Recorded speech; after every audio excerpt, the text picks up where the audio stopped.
Have you noticed that Facebook ads have gotten hugely expensive in the last few months, maybe possibly even a year?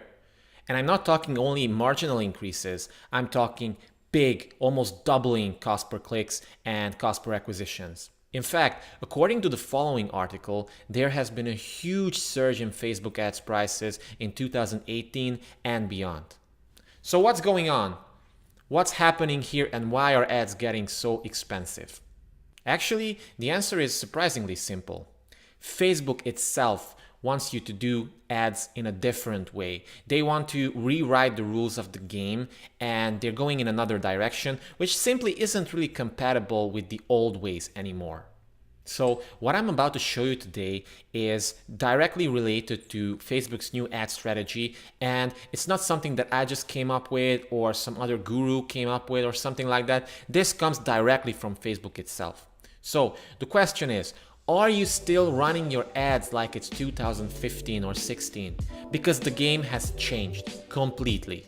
And in this video, you're going to learn how to run Facebook ads in 2019, which are successful, don't break the bank, and produce the results that you want them to. Keep watching.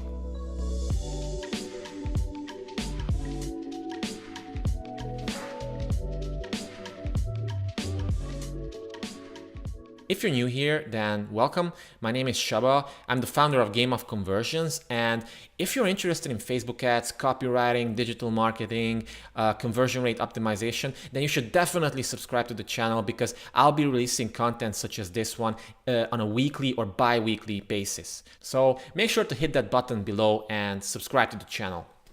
All right, so what's going on with Facebook ads? Well, it all started with Cambridge Analytica and all the various privacy scandals that Facebook faced over the course of the year. So what happened is that a lot of data has been exposed and Facebook received a lot of flack, a lot of criticism for not doing enough to protect privacy, and basically it has been accused of selling out people's data, which may or may not be true. Let's not get into this, but what we're most concerned here is how this affects advertisers. So us, digital marketers who want to sell something online. And the way it affects us is the following. It sucks because everything basically became much more expensive. Cost per clicks are up, cost per impressions are up, and one thing that a lot of people don't even know is that Facebook is actually limiting the impressions now that you can have with your ad. So if your ad is, let's say, not good enough in Facebook's eyes, then it will not show it to a lot of people. So that definitely sucks here.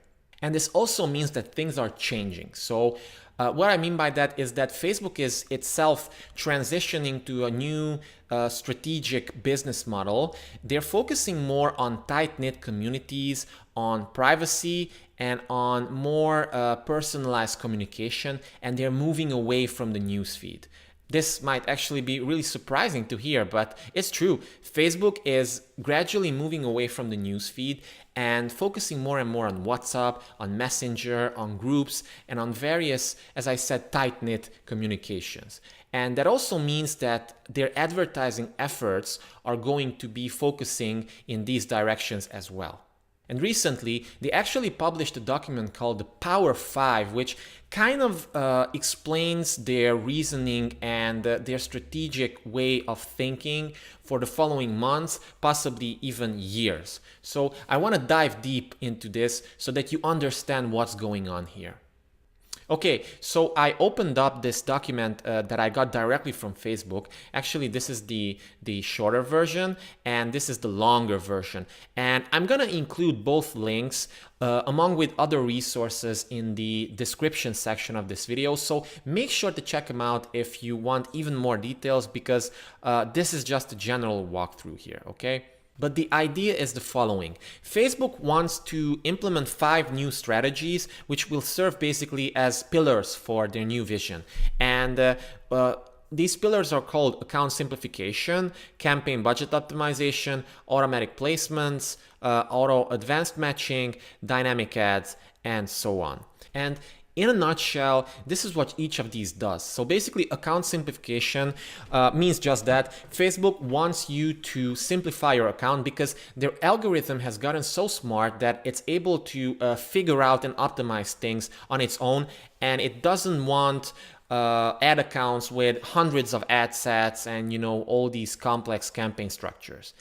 And this is because they have something called the campaign budget optimization, which has been live for some time, but in 2018, it wasn't really that developed, and now it has gotten enough data so that Facebook knows how to use this properly.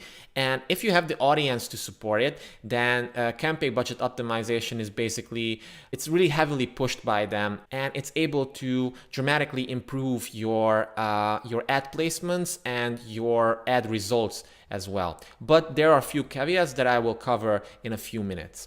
Next, they have automatic placements, and we all know this, automatic placements.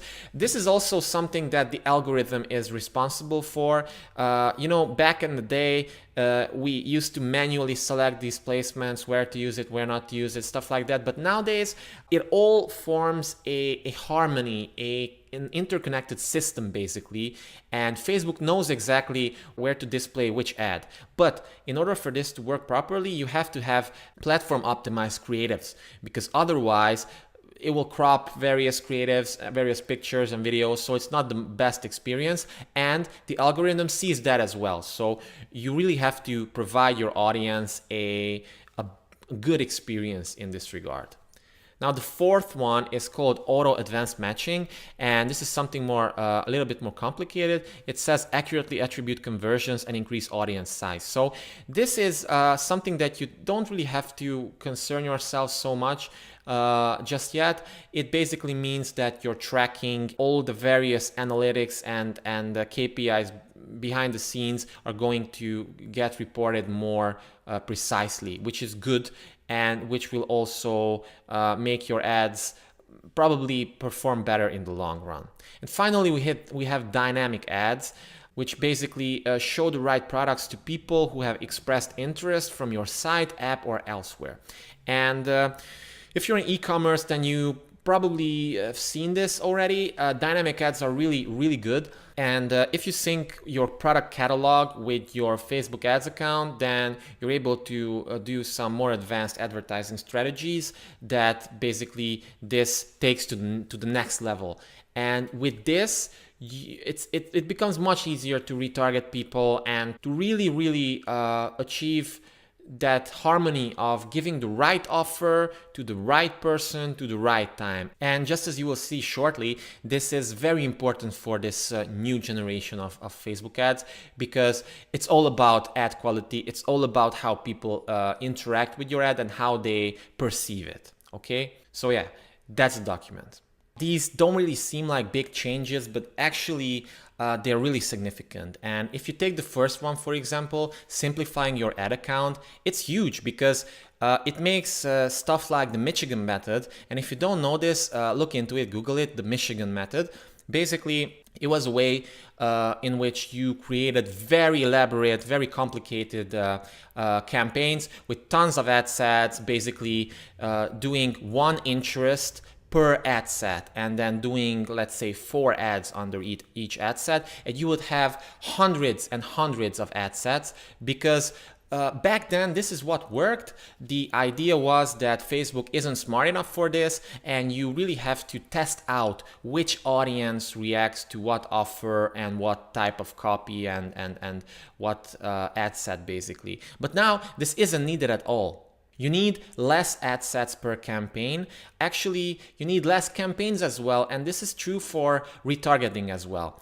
And one of the main reasons is because due to this campaign budget optimization, Facebook is smart enough to figure stuff out on its own, but it needs bigger audiences. And if you split up your audience into so many ad sets, then the algorithm will not be able to optimize stuff. And this is true for retargeting as well. And I'm not saying this on my own. This information comes from Facebook, and it comes from industry leaders such as Molly Pittman or Ezra Firestone, who have spent tens of millions of dollars on various ad campaigns, and they swear by this, okay? So believe me when I say that this is definitely the future for now, it seems like. And it seems counterintuitive. I mean, why would Facebook make it easier? I don't know, they just did. So what they want is for you to have less campaigns, less ad sets, but bigger audiences in each ad set. and setting the budget at the campaign level so that the algorithm can figure out which ad set to prioritize over the other.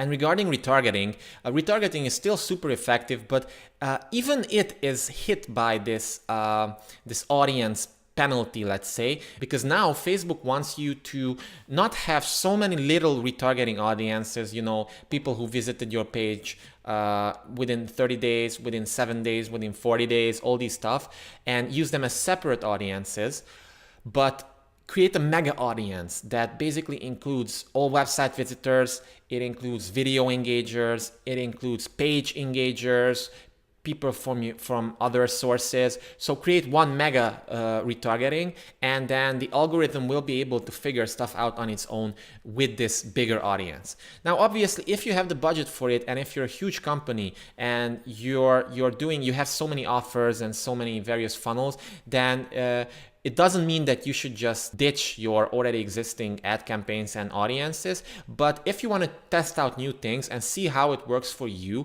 then you should definitely give this a try. Now, regarding campaign budget optimization, and I covered this in more detail, but I just want to go into it one more time because it's that important, seriously. So Facebook wants you to set the budget at the campaign level, and then it wants to play a little evolutionary game with them, with its algorithm. And in order for this to work properly, it needs less ad sets with bigger, much bigger audience numbers. So optimally, nobody knows this for sure, but nowadays people are saying that you need 5 million people per ad set.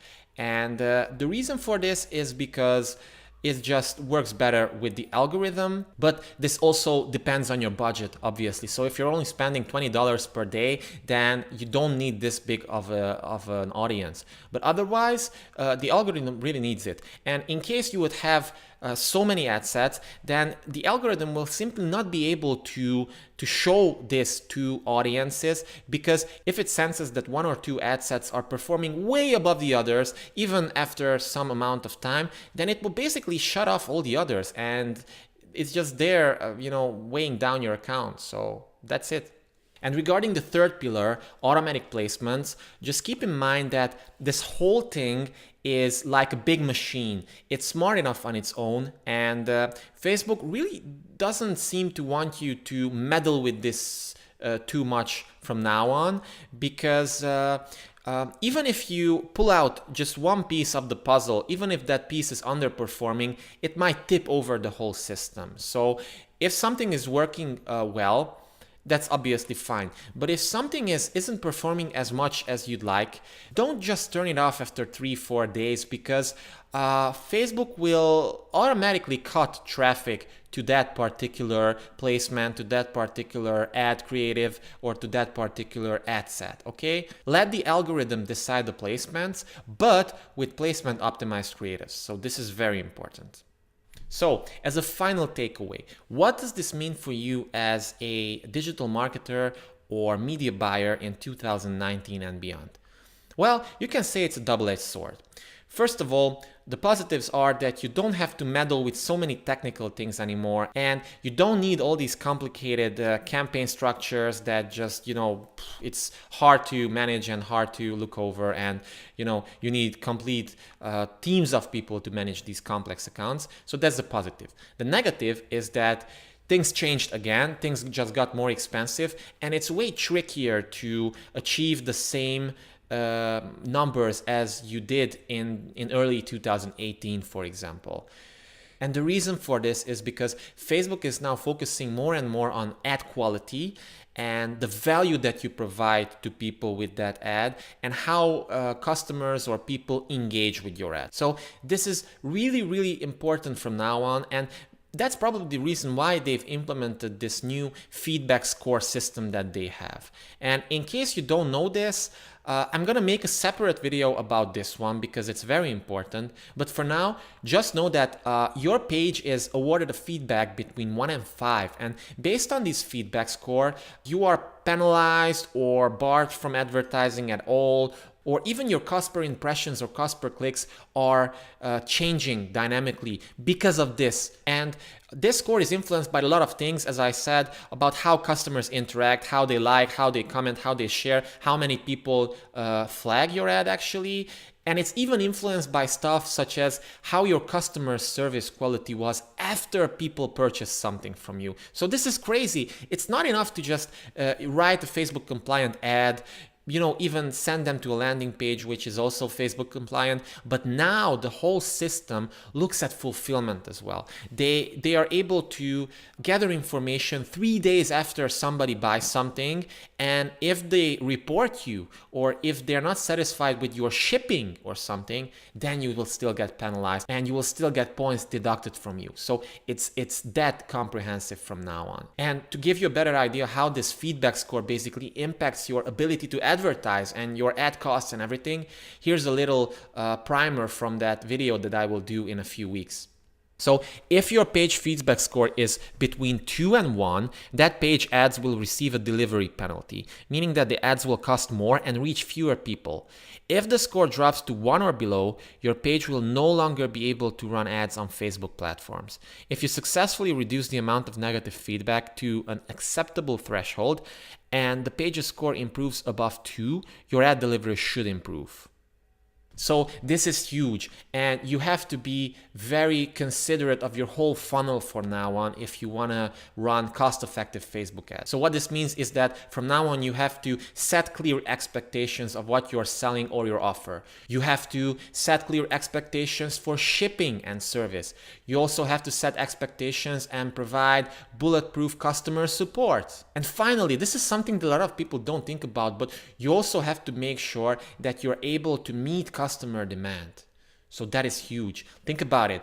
You just advertise something. It's not on stock, and somebody wants to buy. They have a negative experience. Boom, your account gets penalized just for that. So you have to be really, really careful of these things. And one final thing here is that you really have to give value with your ads from now on, okay? It won't work if you just write 2-3 line long ads with stuff like limited discounts, special sale, expiring, grab it now, blah, blah, blah, blah, blah, all these discounts. It just doesn't work anymore. Maybe for retargeting it does, but for cold leads, it just doesn't work anymore. And you really want to provide your audience with some genuine value because, again, remember how Facebook decides which ads it shows in its bidding process and which ad it prioritizes at a cost-efficient way is that ad is giving value to people, okay? It's not just some typical your run-of-the-mill promotional ad, but it's sending people to a pre-sale article. It has long-form copy. It has a story. And stories are going to be even more important in 2019 and beyond because this is what basically connects with people the most. This is how our brains are hardwired to be receptive to stories. And actually what you see nowadays, especially regarding video ads, is that the best performing ads are video ads which use story templates. And for example, there's this guy who is the CEO or something of GoDaddy, the hosting platform, and one of his best ads was basically a talk with his little daughter. And who would have thought this? And like 100 million people watched this because it wasn't a directly promotional ad, but it built rapport. It resonated with people and it touched them emotionally. And this is what counts now because that ad received a lot of social proof. It received a lot of comments, a lot of shares, a lot of positive feedback. And then the algorithm instantly said, oh my God, this ad, man, this is something that people actually enjoy. And even though it was an ad, it still showed it and it got very, very, very cheap clicks on very, very cheap video views as well. So guys, again, what you have to keep in mind is that the game has changed. You cannot half-ass the copy and the creative anymore. You have to give value and you have to make your ads. This is actually funny, but we're in a time when professionally shot and edited videos, which cost thousands or tens of thousands of dollars, are outperformed by these really low budget selfie style ads. Yes, just like what Ty Lopez did a few weeks ago with the Lambo and the garage and stuff like that, but it does work. And if you can do story videos like that, if you can give a little bit of value in short videos, you can boost them, you can run them as video view ads, maybe even conversion ads. You will notice that they work really, really well because people want faces. And the more your ad blends into the news feed and the more it plays well with this tight-knit community communication style that I mentioned, the better it will perform. So I know it sounds a little bit weird, but it is what it is. I'm just telling you how to make the most of it.